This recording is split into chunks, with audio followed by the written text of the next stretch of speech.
சொன்னாங்க. இதை போட்டு சொல்லி இதுக்காக வேண்டி பிரச்சனை உண்டாக்கி நம்மளை தீர்த்து கட்டிட போறாங்க, நம்ம பாட்டுக்கு அதை மறைச்சிக்கிறோம்னு சொல்லி அவர் மறைச்சிருக்கிறாரு.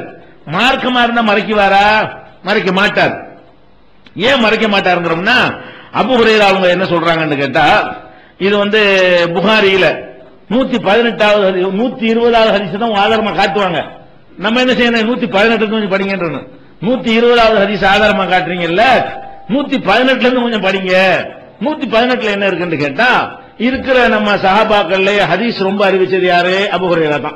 நீங்க எந்த கிதாப் எடுத்து பார்த்தாலும் ஹதீஸ்களை ரொம்ப சொன்னவர் யாருன்னா அபூ ஹுரைரா தான் சொல்லுவாரு. எதா இருந்தாலும் ரசூலுல்லாஹ் சொன்னாங்கன்னு அறிவிக்கிற முதல் அறிவிப்பாளர் யாரு தான்?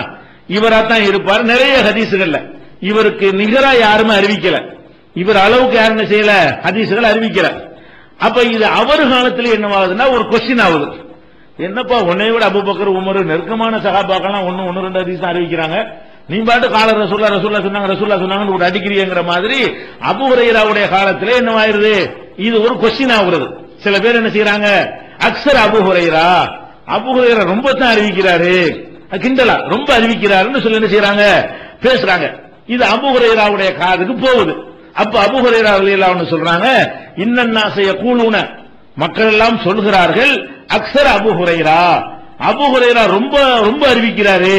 அது ரொம்ப அறிவிக்கிறாருன்னா அது குறை சொல்ற விதமாக, பாராட்டுற விதமாக இல்ல, குறை சொல்ற விதமாக என்ன செய்யறாங்க, ரொம்ப அறிவிக்கிறார் என்று சொல்கிறார்கள். நான் ரொம்ப அறிவிக்கிறேங்க, எனக்கு வேலையாயுது, எனக்கு தேவையாயுது, நான் எதுக்கு அறிவிக்கிறேன் தெரியுமா? லவ்லா ஆயத்தான ஃபீ கிதாபில்லா, அல்லாஹ்வுடைய வேதத்தில் 2 வசனங்கள் இருக்கிறது, அது மாத்திரம் இல்லை என்று சொன்னால் மா ஹத்தஸ்து ஹதீஸா, ஒரு ஹதீஸும் அறிவிச்சிருக்க மாட்டான். என்னமே வேலை எடுத்து போய் உட்கார்ந்து ஹதீஸ் அறிவிக்கிறது தயாரிச்சு அறிவிக்கிற மாதிரி நினைச்சிட்டு இருக்கிறீங்களா? நான் எதுக்காக இதை அறிவிக்கிறேன்? குர்ஆன்ல 2 வசனம் இருக்கிறது. 2 வசனம்னா பக்ராவுல உள்ள 159 160 2 வசனத்தை சொல்றாங்க. பக்ராவுல இருக்கக்கூடிய 2வது அத்தியாயத்தில் இருக்கக்கூடிய 159 160 இந்த 2 வசனங்கள் அடுத்தடுத்து வரக்கூடிய 2 வசனங்கள். இந்த 2 வசனத்தை வாசி காட்டுறாரு. எப்படி சொல்றாரு? அதான் இன்னல்லதீன யக்துமூன மா அன்ஸல்னா மினல் பையினாத்தி வல் ஹுதா, நாம் அருளிய தெளிவான நேர்வழியை யார் மறைக்கிறார்களோ அவர்கள் அல்லாஹ்வும் சபிக்கிறான், அப்படின்னு அல்லாஹ் கண்டிக்கிற மாதிரி என்ன செய்யுது அந்த வசனங்கள் சொல்லுகிறது. அல்லாஹ்விலிருந்து வர்ற ஒரு மார்க்கத்தை மறைச்சிடக்கூடாது, மறைக்கிறது பயங்கரமான குற்றம் என்று இந்த 2 வசனங்களும் எச்சரிக்கிறது. அதுக்கு பயந்துதான் அறிவிக்கிறேன். நான் பாட்டுக்கு தெரிஞ்ச ஹதீஸ் எல்லாம் மனசுக்குள்ள வச்சுட்டு போயிருப்பேன். எதுக்கு நான் சொல்றேன்? மார்க்கத்தை மறைச்சா அவ்வளவு குற்றம், அவ்வளவு நியூஸ் தெரிஞ்சுக்கிட்டு நம்ம எப்படி சொல்லாம இருந்து அல்லாட்ட பாவி ஆயிருவோமே என்கிற ஒரு பயத்தினாலதான் நான் அறிவிக்கிறேன். எது சொல்றாரு? நிறைய அறிவிக்கிற காரணம் என்ன சொல்றாருன்னா, நான் உண்டாக்கலாம் அறிவிக்கல, தெரிஞ்ச விஷயத்தை அறிவிக்க தவறினோமையானால் அல்லாஹ்விடத்தில் அது கடுமையான குற்றம் என்று என்ன செய்யறாரு? ஃபர்ஸ்ட் இந்த பதில சொல்லிடுறாரு. அடுத்து என்ன செய்யறாருன்னு கேட்டா, அப்ப எனக்கு மட்டும் இப்படி ரொம்ப தெரியும், சீனியர் சஹாபாக்களுக்கு எல்லாம் தெரியாத விஷயம் இவர் லேட்டா இஸ்லாத்துக்கு வந்தவர், அப்ப லேட்டா இஸ்லாத்துக்கு வந்தவரான எனக்கு எப்படி தெரியும் என்று நீங்க நினைக்கலாம். அதுக்கும் ஒரு காரணம் இருக்கிறது. என்ன காரணம்? இன்ன இஹ்வானனா மினல் முஹாஜிரின், எங்களுடைய முஹாஜிர் சகோதரர்கள் இருக்கிறாங்களே, மக்காவிலிருந்து ஹிஜ்ரத் செய்து வந்த சகோதரர்கள், அவங்களெல்லாம் கான யசுகுலுஹும் ஸபக பில் அஸ்வாக், கடை வீதிகள்ல போய் வேலை தேடிக்கிட்டு இருப்பதே அவங்களுடைய ஒரே டியூட்டியாக இருந்தது. வந்தாங்க, சாப்பாட்டுக்கு வழி இல்ல, ஒரே வேலைன்னு நினைச்சுவாங்க, பள்ளிவாசல தங்க மாட்டாங்க. அவங்க பாட்டுக்கு என்ன வெளியூர்ல இருந்து வந்திருக்காங்கல்ல, வெளியூர்ல இருந்து வந்தவங்களுக்கு உள்ளூர்ல இருக்கக்கூடிய ஆளு கிடைக்கிற வாய்ப்பு கிடைக்காது, குறையத்தான் கிடைக்கும்.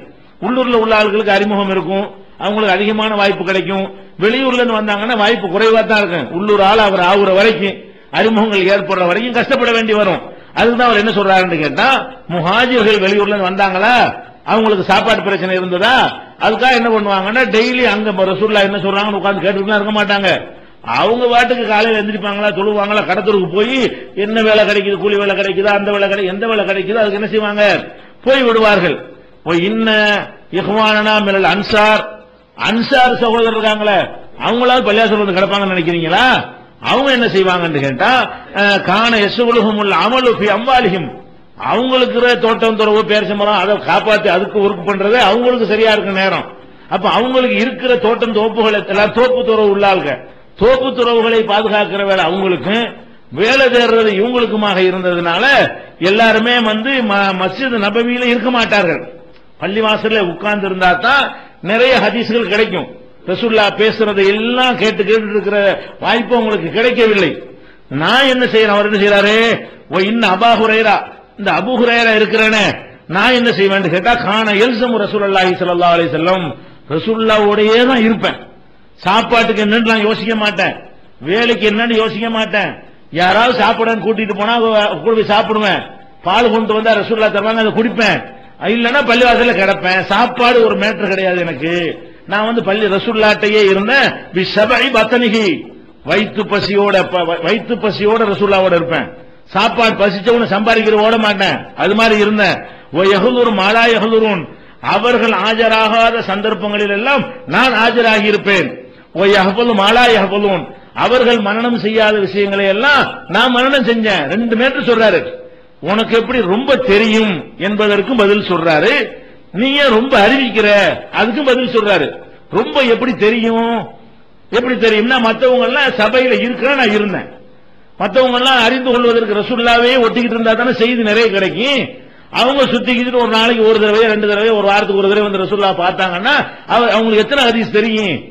இப்ப எனக்கு என்ன இருக்கு, அவங்க பேசுனது யாரு எந்த தூதுக்குழு வந்தாலும் அதுல ஒரு ஆள் நான் இருப்பேன். யாராவது சந்திக்க வந்து பேசிட்டு இருந்தா நான் ஒரு ஆள் உட்காந்து கேட்டுட்டே இருப்பேன். அப்ப ஒவ்வொரு விஷயமும் எனக்கு தெரியாம நடக்காது என்கிற அளவுக்கு பள்ளி மாசலே கெதி என்று நான் கிடந்தேன். அதனால எனக்கு நிறைய தெரிந்தது என்று நிறைய தெரிஞ்சதுக்கு ஒரு காரணம் சொல்லிவிட்டாரு. சரி, தெரிஞ்ச அம்பட்டையும் அறிவிச்சிட்டு இருக்கிற, அல்லாஹ்வுக்கு பயந்து தான் அறிவிக்கிறேன், மறைக்க கூடாதுட்டாங்களா, மறைச்சா கடுமையான தண்டனை இருக்குன்ட்டான். அப்ப நிறைய தெரிஞ்ச விஷயத்தை நான் நிறைய அறிவிக்க தானே வேணும் அப்படிங்கிறாரு. இதுல என்ன விளங்குது, இது புகார் 118 இதுல என்ன விளங்குது, அபூ ஹுரைரா அவர்கள் வந்து மார்க்கத்தை மறைக்க கூடாது என்பதை நன்றாக தெரிந்து வைத்திருக்கிறார். மார்க்க விஷயத்தில் மறைத்தது பயங்கரமான பாவம் என்று அபூ ஹுரைரா அவர்கள் விளங்கி வைத்திருக்கிறார். அதுதான் ஆதாரம் காட்டுறாரு. மார்க்கத்தை மறைச்சால் அல்லாஹ்ட்ட மாட்டிக்கிருவேன், அதுக்கு பயந்துகிட்டு அறிவிக்கிறேங்கிறாரு. அப்ப அவர் மறைச்சது மார்க்க விஷயமா இருக்குமா? 2 பைய அறிந்து ஒரு பைய சொல்லிட்டேன், ஒரு பைய சொல்லலன்னு சொன்னார்னா, அப்ப அவர் சொல்லாம இருந்தது மார்க்க விஷயமா இருக்குமா? மார்க்க விஷயமா இருந்தா மாட்டிக்கிறாரு. அல்லாஹ் 259 260 கண்டிக்கிறானே, மார்க்கத்தை மறைச்சேன்னு வை நடக்கிறது வேறண்ட எச்சரிக்கிறான். அது எனக்கு தெரியும் அவர் சொல்றாரு. அதுக்கு பயந்துகிட்டு அறிவிக்கவும் செய்யறாரு. அல்லாஹ்வுக்கு பயந்துகிட்டு அறிவிக்கிறதை கடமையாக்கி கொண்ட ஒருத்தர் வந்து ரசூல் ஸல்லல்லாஹு அலைஹி வஸல்லம் சொன்ன மார்க்கத்துல பாதியை சொல்லிட்டு பாதியை மறைச்சு இருப்பாரா? அப்ப எதனால அவர் சொல்லாம இருந்திருக்கிறாரு? இது மார்க்கம் ஏற்று கிடையாது, அவன் இப்படி செய்வான் அப்படி செய்வாங்கிறலாம் மார்க்கமா? அது அந்த காலத்தில் வாழ்ந்தவர்களுக்கு யூஸ் ஆகும், நமக்கு கூட யூஸ் ஆகாது. யசீதை பத்தியோ அவருக்கு பிந்தி வந்த ஆட்சியாளரை பத்தி ரசூலுல்லாஹ் சொன்ன விஷயம் நமக்கு இப்ப தெரிஞ்சு நமக்கு என்ன ஆகும், அதனால என்ன நன்மை, என்ன ஒண்ணுமே கிடையாது.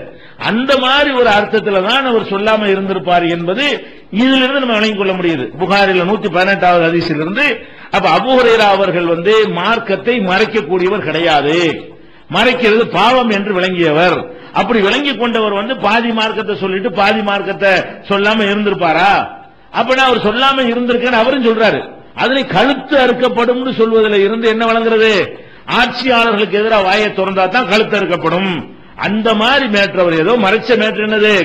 இந்த மாதிரியான ஆட்சியாளர்கள் செய்யற கொடுமை. இப்ப அலி முஆவியா சண்டை வந்துச்சு, அதை பத்தி கூட ரசூலுல்லாஹ் சொல்லியிருப்பாங்க. இவ பக்கம் தான் நியாயம் இருக்கு, அவர் பக்கம் தான் இருக்குன்னு சொல்லியிருப்பாங்க. அதை போய் சொன்னாரு வைங்க, அவரும் சேர்த்து எதிரியாக்கி நினைச்சிருப்பாங்க. அது அவர் தவிர்க்க விரும்புறார். நம்ம இந்த 9 மூலம் மாட்டிக்கிற கூடாது, இதுலயும் போய் நம்ம தலையிட்டு இவர் சரியில்லை அவர் சரியில்லைன்னு சொல்லிக்கிட்டு ஆயிஷா நாய்க்கும் அலி ரலியல்லாஹு கூட சண்டை நடந்துச்சு. அதுல யார் பக்கமா கருத்து சொன்னாருன்னு வைங்க, ஒரு பக்கத்தினுடைய எதிர்ப்பு அவருக்கு வரும். அப்ப அந்த மாதிரி என்னமோ ரசூலுல்லாஹ் அவருக்கு சொல்லி இருக்கிறாங்க. அதை அவர் சொல்லாம இருந்திருப்பாரு தவிர மார்க்கத்தை எப்படி சொல்லாம இருந்திருப்பாரு? இது ஒண்ணு வச்சுக்கிறோம், சொல்ற பேச்சு வச்சுக்கிறோம். இவங்க சொல்ற மாதிரியே ஒரு மெஞ்ஞானம் வச்சுக்கிறோம். அபூ ஹுரைரா சொன்னது வந்து நம்மள மாதிரி சாதாரண மக்களுக்குரிய ஞானம், அவர் சொல்லாம இருந்தது மெஞ்ஞானம் வச்சுக்கிறோம். அவர் தான் சொல்லல, இல்ல போய் உனக்கு எப்படி தெரியும்? அவர் தான் உத்தரவு சொல்லலையப்பா. அவர் உத்தரவு சொல்லாம போயிட்டாருன்னா உனக்கு எப்படி கிடைச்சப்பது? அவர் என்ன செய்யணும்? நான் செலக்ட் பண்ணி சில ஆட்களை சொல்லுவேன்னு சொன்னா அப்படி வந்திருக்கும் நினைக்கிறான். அவர் தான் என்ன பண்ணிட்டாரு? உன்னை சொல்லிவிட்டா உன்னை சொல்லலங்கிறாரு. அவர் சொல்லாம விட்டுட்டார்ல, மார்க்கமா இருந்துட்டு போகுது. அவர் சொல்லாம போன அவரோட போச்சு. இது என்ன மெஞ்ஞானம் உனக்கு எப்படி கிடைச்சு? அவர் எப்படி உனக்கு பாஸ் பண்ணார் அந்த தகவலை? யார் வழியா நீ அதை அறிஞ்சுக்கிட்ட? அப்படி சிந்திச்சு பார்க்க வேணாமா? அபூ ஹுரைராவுக்கு இது அதிகபட்சமா இவங்க வாதம் என்ன பண்ணலாம்? அபூ ஹுரைராவுக்கு ஏதோ ஒரு 2 செய்தி ரசூலுல்லாஹ் சொல்லி இருக்கிறாங்க, அவர் சில விஷயங்களை யாருக்கும் சொல்லாம போயிட்டாரு. மார்க்கம் பேச்சு மார்க்கமா இருக்க முடியாது. அது அபூ ஹுரைராவை கேவலப்படுத்தக்கூடிய ஒரு விமர்சனமா தான் இருக்கும். மார்க்கத்தை அவர் மறைக்க மாட்டார். உங்க வாதப்படி மார்க்கத்தை மறைச்சிட்டாருன்னு வைத்துக் கொண்டாலும் அவரே மறைத்து விட்ட மார்க்கம் உங்களுக்கு எப்படி தெரியும்? முரீதுக்கு எப்படி தெரியும்? ஷேகுமாருக்கு எப்படி தெரியும்? எந்த ரூட்ல அது வந்துச்சு? இல்ல புரிந்தாச்சா இல்லையா? சும்மா இந்த மாதிரி தேடிக்கிட்டு இருப்பானு, ஏதாவது கிடைக்குதான்னு பார்த்துட்டு சம்பந்தம் இல்லாம கொண்டாந்து வச்சுக்கிட்டு பத்தியலா இருக்குமா, சரி இருந்துட்டு போய் உனக்கு எப்படி கிடைச்சு? அதான கேள்வி. அதுல அடிபட்டு இது ஒரு பேசிக்கா சொல்லுவார்கள். இதையும் நம்ம என்ன செய்யணும், விளங்கிக் கொள்ள வேண்டும். அடுத்து என்னன்னு கேட்டா, இந்த மெஞ்ஞான ஜோரம்லாம் நீங்க பார்க்கலாம். இந்த அவுலியா ஷேக் யாரை வேண்டாலும் எடுத்துக்கிட்டீங்கன்னா எங்க கொண்டு முடிப்பாங்க? பரம்பரை முடிக்கிறதா இருந்தா இப்ப அப்துல் கார் ஜிலானிங்கிறான் வைங்களேன். இந்த அப்துல் கார் ஜிலானி யார் தெரியுமா? அப்படியே அவர் வாப்பா அவர் வாப்பாக்கு வாப்பான்னு போய் ஹுசைன் ரலியல்லாஹு ஹசன் கொண்டு போய் ரசூலுல்லாஹ்ட்ட கொண்டு போயிருவாங்க. எப்படி கொண்டு போவாங்க? எந்த ஒரு செத்து போன ஆட்களுக்கு தர்கா கட்டினாலும் சரி, அவர் யாரா தான் இருப்பாரு. இவங்க ரிக்கார்ட்ல ரசூலுல்லாஹ்வுடைய பாரம்பரியத்தில் முடிச்சிருவாங்க. எப்படி இப்படி அவர் வாப்பா இவர், எவனுக்கு ஆதரவு கேட்க போறோம், சும்மா விடுறது தானே. இவர் வாப்பா அவர் வாப்பா அவர் வாப்பா அவர்னு கடைசி எங்க போயிடுவாங்க? ஹசனோ ஹுசைன் ரெண்டுல ஒரு ஆள்கிட்ட போவாங்க. ஹசன்கிட்ட கொண்டே முடிச்சு, ஹசனுடைய வாப்பா அலிட்ட கொண்டே முடிச்சு, பாத்திமாட்ட முடிச்சு, அப்படி யார்கிட்ட வந்துருவாங்க? ரசூலுல்லாஹ்வுடைய பரம்பரை. இவங்கெல்லாம் எந்த கபருக்கும் ரசூலுல்லாஹ் பரம்பரை தான். அது சாகுல மீதா இருந்தால் ரசூலுல்லாஹ் பரம்பரை தான். அன்தல் ஹசனியுல் ஹுசைனின்றுவாங்க. கொஞ்சம் கிரேட் கூட்டுறாங்க. என்ன செய்வாங்க தெரியுமா? வாப்பா வழியில ஹசன், உம்மா வழியில ஹுசைன்றுவாங்க. அன்தல் ஹசனியுல் ஹுசைனியா, நீங்க ஹசன் பரம்பரை ஹுசைன் பரம்பரை. யாருக்கு மூணுக்கு தவறு வச்சுக்கிறாங்க. அவர் ஹசன் பரம்பரையா ஹுசைன் எப்படி பரம்பரைன்னு கேட்டா, உம்மா வழியில் எப்படி போனா ஹுசைன்ல போய் முடியும், வாப்பா வகையில் எப்படி போனா ஹசன்ல போய் முடியும். இப்படின்னு சொல்லி எல்லாமே எங்க முடிப்பாங்க? இப்படியா கொண்டு முடிச்சிருவாங்க. இந்த அவுலியாக்கள் சொல்லக்கூடிய எல்லாத்தைய கிஸ்ஸாவை நீங்க எடுத்து பாத்தீங்கன்னா அந்த பரம்பரை கண்டிப்பா எதுல போய் முடியும்? ரசூலுல்லாஹ்வுடைய பாரம்பரியத்தில் வந்தவங்க. ரசூலுல்லாஹ் பாரம்பரியத்தை தவிர எந்த பாரம்பரியத்திலையும் மகான நல்லடியாரெல்லாம் வரமாட்டாங்கன்னு ஒரு புதிய ஒரு கோட்பாடா உண்டா. இது ஷியா கோட்பாடு. இது யார் கோட்பாடு? ஷியாக்கள் தான் அப்படி சொன்னாங்க.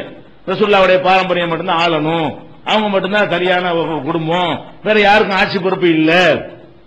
அலியை பாராட்டுறதுக்காக வேண்டி அபூபக்கர் காபிர்லாம் சொன்னாங்க. அபூபக்கர் காபிர், உமர் காபிர், எல்லாருமே காபிர் ஆகிவிட்டார்கள், அலி ஒரு ஆள் தான் கரெக்டா இருந்தார் என்றெல்லாம் இந்த ஷியாக்கள் கதை எழுதி வச்சுக்கிறாங்க.